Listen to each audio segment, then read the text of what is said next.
السلام علیکم ورحمۃ اللہ وبرکاتہ۔ 2 ہجری 623 سے جہاد کا آغاز ہوا۔ 623 سے پہلے اسلامی تاریخ میں ایک بھی جنگ نہیں ہوئی، جس کا اعتراف ان لوگوں کو بھی ہے جو یہ الزام عائد کرتے ہیں کہ اسلام تلوار سے پھیلا ہے، معاذ اللہ، جس کا مطلب یہ ہوا کہ اسلام کو تلوار سے پھیلانے کا آغاز 623 سے ہوا۔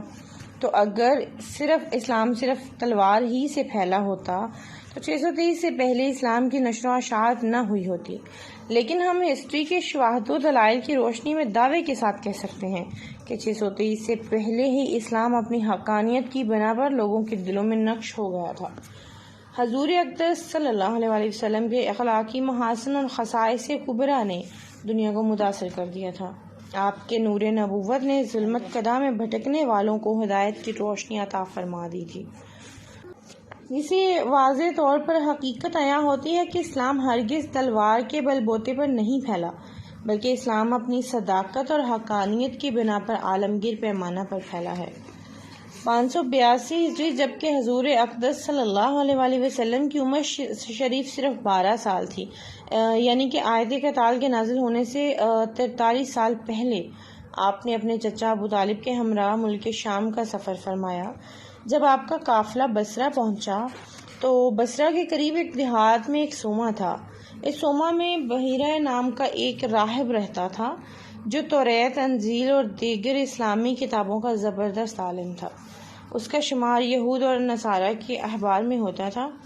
جب بھی کوئی عرب سے آنے والا قافلہ اس کے سوما کے قریب آ کر ٹھہرتا تو بحیرہ راہب اپنے سوما کے باہر آ کر قافلے کے ہر شخص کو گھور گھور کر دیکھتا، گویا اسے کسی کی تلاش تھی، لیکن ہر مرتبہ وہ مایوس اور ناکام ہوتا اور اپنے سوما میں واپس لوٹ جاتا۔ لیکن 582 میں حضور اقدس رحمت عالم اور رحمت عالم باعث تخلیق عالم صلی اللہ علیہ وسلم قریش کے قافلہ کے ہمراہ اس سوما کے قریب آ کر ٹھہرے تو بحیرہ راہب نے اپنے سوما سے باہر آ کر جب حضور اقدس صلی اللہ علیہ وسلم کو دیکھا کہ بادل آپ پر سایہ کیے ہوئے ہیں، ہر شجر و حجر آپ کو سلام کر رہا ہے، تو اس نے یقین کر لیا کہ مجھ کو جس کی تلاش تھی وہ ذات گرامی یہی ہے۔ بحیرہ راہب نے پورے قافلے کی دعوت کی۔ جب حضور اقدس بحیرہ راہب کے پاس تشریف لے گئے تو بحیرہ راہب نے آپ سے چند سوالات کیے اور تسلی بخش جوابات پائے۔ پھر اس نے آپ صلی اللہ علیہ وسلم کی شان اقدس پر اس مہر نبوت کو بھی دیکھا جس کا ذکر اس نے اسلامی کتابوں میں، آسمانی کتابوں میں پڑھا تھا۔ بحیرہ نے مہر نبوت کو بوسہ دیا اور آپ پر ایمان لایا۔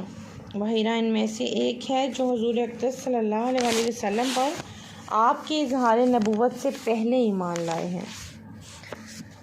582 میں بحیرہ راہب کے یہ واقعہ جب پیش آیا تب ملک شام کا ایک شخص باسیل بن منجائل بھی بحیرہ راہب کے سوما میں موجود تھا اور اس نے اپنی آنکھوں سے یہ معاملہ دیکھا تھا۔ پھر وہ شخص اپنے گھر چلا گیا۔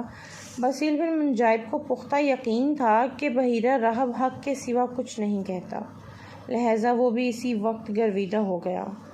پھر وہ شخص استنبول چلا گیا، پھر وہاں سے کیساریہ چلا گیا۔ جب باسیل بن منجائل کیساریہ میں تھا تب اس نے سنا کہ مکہ معظمہ میں حضور اقدس صلی اللہ علیہ وسلم نے اعلان نبوت فرمایا ہے، تو وہ آپ پر ایمان لایا۔ باسیل بن منجائل ملک شام کے شہر قلعہ سور کے حاکم ہرمویل بن قسطہ کا چچا زاد بھائی تھا۔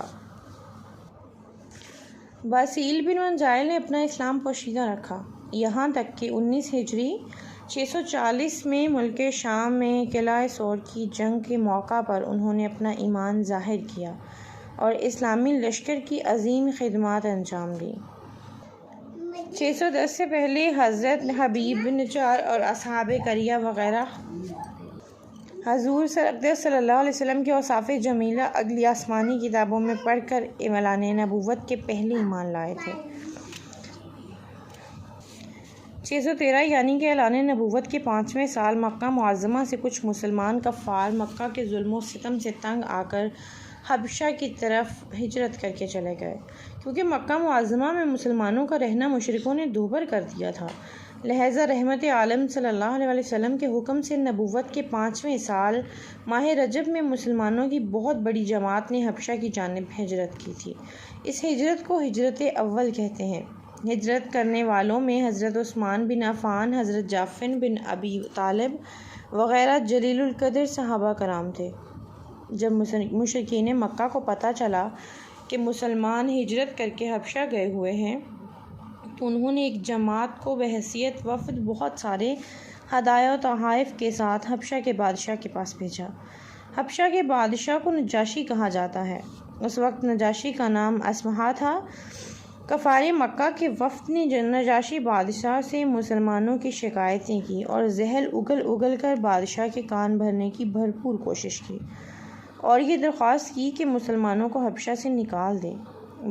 بادشاہ نجاشی اسمہا نے کہا کہ مسلمانوں نے میرے ملک میں پناہ لی ہے، لہٰذا میں جب تک ان سے روبرو بات چیت نہ کر لوں وہاں تک کوئی حکم صادر نہیں کر سکتا۔ چنانچہ مسلمان شاہی دربار میں طلب کیے گئے۔ بادشاہ نے مسلمانوں سے دین اسلام کے تعلق سے کچھ سوالات کیے۔ حضرت جعفر بن ابی طالب رضی اللہ عنہ نے اسلامی احکام کی ایسی نفیس ترجمانی کی کہ بادشاہ کے دل پر رکت طاری ہو گئی۔ پھر نجاشی بادشاہ نے کہا کہ رحمت عالم صلی اللہ علیہ وسلم پر جو کلام نازل ہوا ہے اس میں سے کچھ تلاوت کرو۔ حضرت جعفر بن ابی طالب رضی اللہ عنہ نے سورۃ مریم کی تلاوت کی۔ اللہ تعالیٰ کے مقدس کلام کو سن کر نجاشی بادشاہ اور اس کے ارد گرد پادریوں کا جو گروہ تھا وہ تمام رونے لگے۔ تمام نے ایک زبان کہا کہ خدا کی قسم یہ کلام اور یہ وہ کلام جو حضرت عیسیٰ علیہ السلام پر نازل ہوا تھا، یہ دونوں کلام ایک ہی مشکات سے نکلے ہیں۔ پھر نجاشی نے کہا میں گواہی دیتا ہوں کہ حضرت محمد صلی اللہ علیہ وسلم اللہ کے رسول ہیں اور یہ وہ ذات گرامی ہے جن کی بشارت حضرت عیسیٰ بن مریم علیہ السلام نے دی ہے۔ اس کے بعد نجاشی نے قریش مکہ کے تحفوں کو لٹا دیا اور ان کو ذلیل و رسوا کر کے اپنے دربار سے نکال دیا۔ چنانچہ مشرکین مکہ کا وفد خائب و خاسر ہو کر ناکامیاب واپس لوٹا۔ یہ تمام واقعات 623 میں جہاد کی آیت نازل ہوئی اس سے پہلے کے ہیں۔ بحیرہ راہب، باسیل بن منجائل، حبیب نجار اور اصحاب قریہ کے واقعات تو اعلان نبوت 610 کے پہلے کے ہیں۔ ان کا اعلان نبوت سے پہلے ایمان لانا اس بات کی روشن دلیل ہے کہ توریت، انجیل اور دیگر کتب سماوی میں حضور اقدس صلی اللہ علیہ وسلم کے اوصاف جمیلہ اور دین اسلام کی صداقت و حقانیت مرکوز تھی، جس کو پڑھ کر انہوں نے جان لیا تھا کہ نبی آخر الزمان صلی اللہ علیہ وسلم کی ذات ستودہ صفات کن کن اوصاف کی حامل ہوگی۔ جب انہوں نے حضور اقدس صلی اللہ علیہ وسلم کے دیدار کا شرف حاصل کیا تو انہوں نے حضور کو عین ان تمام اوصاف کے مطابق پایا جو اگلی کتابوں میں مرکوب تھے، لہٰذا انہوں نے بلا کسی تعمیل و تاخیر کے ایمان لانے میں سبقت کی۔ انہوں نے حق پڑھا، حق سنا، حق دیکھا، حق کو جانا، حق کو مانا اور حق کو قبول کیا۔ کوئی تلوار لے کر ان کے سر پر نہ کھڑا تھا کہ بحالت اقرار و مجبوری انہوں نے کلمہ کا اقرار کیا۔ تلوار سے ان کی کوئی گردن اڑا دینے والا نہ تھا کہ اپنی جان بچانے کے لیے کلمہ شہادت کا اعتراف کیا، بلکہ انہوں نے صدقے دل سے اسلام اور رحمت عالم کی حقانیت و صداقت کو اظہر من الشمس ظاہر و باہر دیکھ کر ایمان و اسلام قبول کیا تھا۔ اسی طرح نجاشی بادشاہ کے قصے میں تو یہ حقیقت واضح ہو گئی ہے کہ اسلام کو تلوار سے نہیں پھیلایا گیا، البتہ تلوار سے اسلام کو ختم کرنے کی ضرور کوشش کی گئی ہے۔ نبوت کے 5ویں سال مکہ سے حبشہ کی طرف مسلمانوں کی بہت بڑی جماعت کا ہجرت کرنا اس بات کی دلیل ہے کہ دین حق اسلام قبول کرنے کی وجہ سے مکہ معظمہ کے کفار مسلمانوں کے خون کے پیاسے ہو گئے تھے۔ کتب سیر و تواریخ میں بے شمار واقعات اس قسم کے پائے جاتے ہیں کہ اسلام کے ابتدائی دور میں ایمان لانے والوں کو اسلام سے منحرف کرنے کے لیے کفار و مشرکین نے مسلمانوں پر مصیبتوں کے پہاڑ توڑ دیے تھے، ان کا جینا مشکل کر دیا تھا۔ اسلام قبول کرنے کے بعد مسلمان امن و امان کو ترس گئے تھے اور امن و امان اور چین و سکون کی تلاش و جستجو میں انہوں نے مکہ معظمہ سے حبشہ تک کا طویل سفر کیا تھا۔ ایک بڑی جماعت کا مکہ سے حبشہ تک ہجرت کرنا ثابت کرتا ہے کہ انہوں نے اسلام کی صداقت کو ایسا جانا اور مانا کہ تحفظ ایمان کی خاطر اپنے مادر وطن کو خیر آباد و الوداع کر دیا۔ مکہ معظمہ میں ان پر جو ظلم و ستم ڈھائے گئے وہ صرف اسلام قبول کرنے کی وجہ سے ہی ڈھائے گئے تھے۔ اگر اسلام تلوار سے پھیلا ہوتا تو اسلام قبول کرنے والی ایک بڑی جماعت مکہ سے ہرگز ہجرت نہ کرتی۔ اسلام نے تلوار نہیں اٹھائی تھی بلکہ اسلام پر تلوار اٹھائی گئی تھی۔ اسلام کو تلوار سے نہیں پھیلایا جا رہا تھا بلکہ اسلام کو تلوار سے مٹانے کی کوشش کی جا رہی تھی۔ کفار مکہ کی اسلام دشمنی، تشدد و تعصب کی حدیں عبور کر چکی تھی، لہذا مکہ معظمہ سے ہجرت کرنے والوں کو حبشہ میں بھی پریشان کرنے کے فاسد ارادے سے کفار مکہ کا وفد مسلمانوں کے تعاقب میں حبشہ پہنچ گیا۔ حبشہ کے بادشاہ کو اپنا موافق بنانے کے لیے قیمتی تحفے بادشاہ کی خدمت میں پیش کیے گئے، یعنی اسلام کو ختم کرنے کے لیے اپنا تن، من اور دھن سب خرچ کرنے لگے۔ تحائف اور ہدایہ کے ذریعے شاہی دربار میں رسائی حاصل ہونے پر انہوں نے پہلی فرمائش مسلمانوں کو حبشہ سے جلا وطن کرنے کی لیکن انصاف پسند بادشاہ نے مسلمانوں کو گفت و شنید کا موقع دیا۔ جس وقت مسلمان نجاشی بادشاہ کے دربار میں طلب کیے گئے تھے اس وقت مسلمان مظلومیت کی حالت میں تھے، ان پر شر انگیزی کا پھیلانے کا الزام تھا۔ بحیثیت ملزم وہ شاہی دربار میں کھڑے تھے، اس وقت مسلمان مظلومیت کی حالت میں تھے، ان کے مستقبل کا فیصلہ ہونے والا تھا۔ جلا وطنی کی تلواریں ان کے سروں پر لٹک رہی تھی۔